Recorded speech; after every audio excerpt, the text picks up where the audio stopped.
Salut à tous! Alors on se retrouve aujourd'hui dans cette petite vidéo pour faire une correction de deux limites.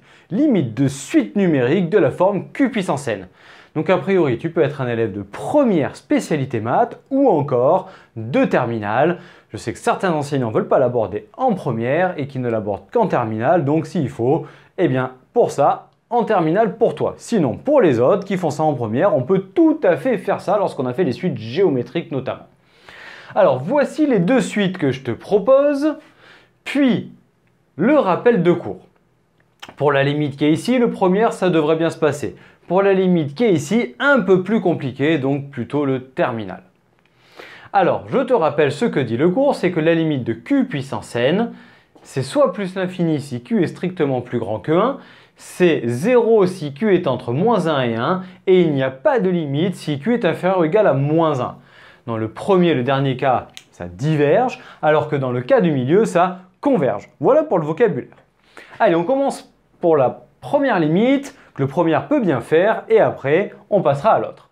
Alors ici, tu regardes, qu'est-ce qui est un q puissance n? Eh bien ici, c'est juste le 0,3 puissance n. Donc là, on va rappeler que 0,3, c'est compris entre moins 1 et 1, et donc ça tend vers 0. Après, le reste va venir tout seul. Donc voilà un petit peu dans le détail pour faire ta limite. Je te concède qu'à mon avis, il y a de fortes chances que tu fasses moins d'étapes à l'école, mais le but c'était que tu visualises bien les choses, surtout si tu es en première ou en début de terminale et que tu apprends à le faire. Donc le but c'est que ce soit bien clair. Donc, on dit que 0,3 est entre moins 1 et 1, donc ça veut dire que la limite de 0,3 puissance n c'est 0, donc si je mets un petit moins devant, ça fait quand même 0 en plus l'infini. Puis après on ajoute 1, donc c'est une somme, donc par somme, la limite qui est ici, 1 moins 0,3 puissance n, eh bien ça fait 1 moins 0, donc 1, lorsque n tend vers plus l'infini. Après, on multiplie par 2, donc un produit. Par produit, la limite de 2 fois un truc qui tend vers 1, tu sais que ça fait 2, lorsque n tend vers plus l'infini. Et enfin, on ajoute 1, donc la limite de toute ta suite ici faisait 2 fois 1 plus 1, donc 2 plus 1 égale 3. Voilà, on vient de trouver 3. On a donc ici démontré que la suite qui est ici converge vers 3. Alors maintenant, on va passer à l'autre, et c'est vrai que celui qui est en première, ici, normalement, il ne devrait pas pouvoir y arriver. Il peut s'y entraîner, si c'est l'été, qu'il veut préparer son année, ou si son lycée va plus loin, pas de problème. Mais attention, pas de ça sur tes copies pour le moment. Puisqu'ici, en fait, on a plusieurs problèmes. Allez, on prend un peu de recul et on regarde. Ça et ça, on est dans le cadre où Q est plus grand que 1. Donc ça veut dire qu'ici on a plus l'infini, ici on a plus l'infini, donc au numérateur on a infini moins infini. En terminale on apprend que ça s'appelle une forme indéterminée. Bon, allez, admettons, on a bien compris les trucs et on sait que c'est 3 puissance n qui gagne. Donc on a plus l'infini en haut, on va le démontrer. En bas on a l'infini plus 1, donc l'infini. Ce qui fait qu'on a l'infini au numérateur et l'infini au dénominateur. Infini sur infini.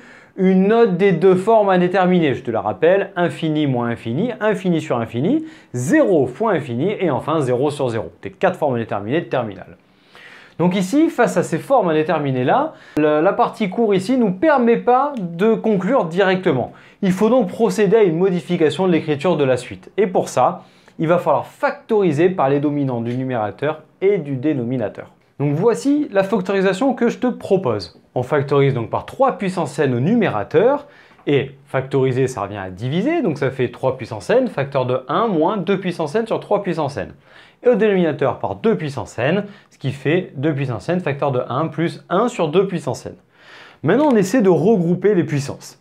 3 puissance n sur 2 puissance n, c'est la même puissance, 3 demi puissance n. Puis 2 puissance n sur 3 puissance n, pareil mais à l'inverse, donc 2 tiers puissance n. Et enfin, au dénominateur, j'ai juste écrit ce 1 sur 2 puissance n en 1 demi puissance n pour pouvoir faire apparaître plusieurs fois la limite de q puissance n. Maintenant, on peut passer dans le détail et on sait que ça, c'est plus grand que 1, donc on va pouvoir faire la limite qui va être ici. On sait que ça, c'est entre moins 1 et 1 et ça aussi, donc on peut faire la limite. Tout est bon, il n'y a plus de forme indéterminée. Allez, je te le détaille. Donc voilà maintenant le détail de ce que je viens de te faire ici. Donc, on prend devant 3 demi, on dit que c'est plus grand que 1, donc limite de 3 demi puissance n, c'est plus l'infini.